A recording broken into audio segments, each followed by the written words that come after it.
নমস্কাৰ সকলোকে স্বাগতম জনাইছো আসাম কেৰিয়াৰ পইণ্ট ইউটিউব চেনেলটোলৈ বন্ধুসকল আজি এটা খুব ইম্পৰ্টেন্ট ভিডিও আপোনালোকৰ মাজলৈ লৈ আহিছো আপোনালোকৰ 9 মাৰ্চত যেটো grade 3 non technical DME exam হ'বলৈ গৈছিল হেতু যেহেতু পোষ্টপন কৰা হৈছে তো আপোনালোকৰ বহুতে হয়তো নাজানে যে এক্সামটো পোষ্টপন কৰা হৈছে তো তাৰ বাবে আমি আজিৰ এই ভিডিওটো আপোনালোকৰ মাজলৈ লৈ আহিছো তো বেছি দেৰি নকৰো খুব কম সময়তে আপোনালোকক নোটিছটো দেখাই দিম এটা নোটিছ জাৰি কৰা হৈছে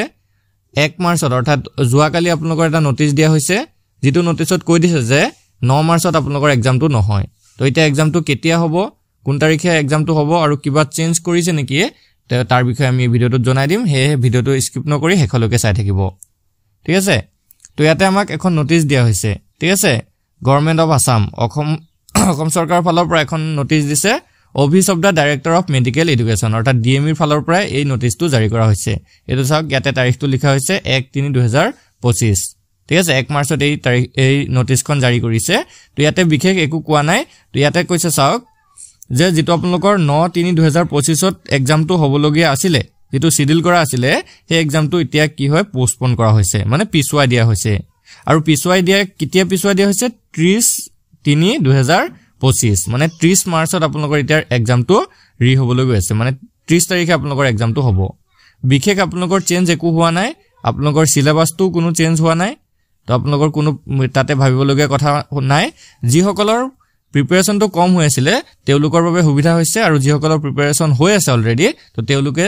এই এক্সামটোৰ বাবে অলপ ৰিভাইজ কৰিবলৈ টাইম পাই যাব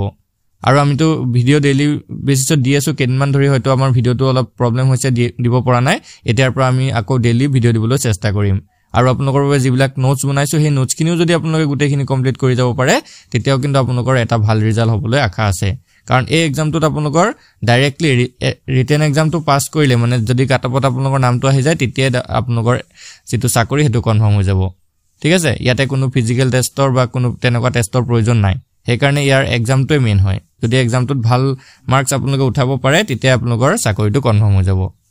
তো আমি যিবিলাক নোটছ বনাইছিলো যদি প্ৰয়োজন হয় নোটছ বিলাক লৈ লব কেৱল মাত্ৰ 49 টকা পে কৰিলে আপোনালোকক এই নোটছ বিলাক কিন্তু আমি পঠাই দিছো তো চাব তাৰ পৰা বহুতো কোৱেশ্চন কিন্তু কমন পৰিছে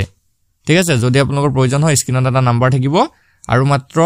কেইদিনমান সময় আছে 30 তাৰিখলৈকে যদি আপোনালোকে গোটেই নোটছখিনি পঢ়ি খতম কৰি দিব পাৰে তেতিয়া হলে কিন্তু আপোনালোকৰ বহুতো কোৱেশ্চন ইয়াৰ পৰা কমন পৰিব ঠিক আছে আৰু ডেইলি ভিডিওটো আমি এতিয়া দিয়ে থাকিম ঠিক আছে সেই কাৰণে চেনেলটো সাবস্ক্ৰাইব কৰি লব আৰু এই সৰু ভিডিওটো ইনফৰমেটিভ ভিডিওটো যদি ভাল লাগিছে ভিডিওটো লাইক কৰি দিব